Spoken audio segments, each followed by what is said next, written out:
Tinambangan at napatay ng mga di kilalang armadong lalaki ang isang mag-asawang negosyante sa Malabon City kaninang umaga. Hinala ng mga otoridad, posibleng natiktikang magpapasweldo ng kanilang mga trabahador ang mga biktima.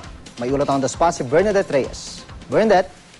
June, dead on arrival sa MCU Hospital sa Caloocan City ang mag-asawang Min Tin at Kim Si Wong matapos umanong pagnakawan at tambangan ng dalawang hindi pa nakikilalang suspect. Nangyari ang krimen kaninang pasado na sa isang umaga sa Dizon Street, Barangay Tinajeros, Malabon City, sa tapat lang mismo ng paggawa ng plastic ng mga biktima. May tama ng bala ng baril sa dibdib si Mr. Wong habang sa ulo ang kanyang asawa. Wala namang palatandaan na nanlaban ng dalawa.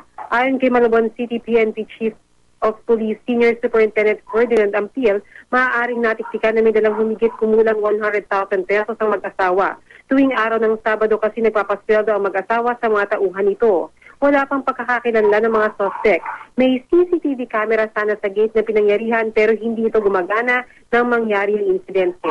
Inaasahan ng Malabon Police ang resulta ng ballistic test mula sa nakuhang bala sa crime scene. Ayon sa mga trabahador ng mag-asawa, mabait ang mga biktima kaya hindi nila inakalang may papatay sa kanila. Yan muna ang latest mula dito sa Malabon City, June.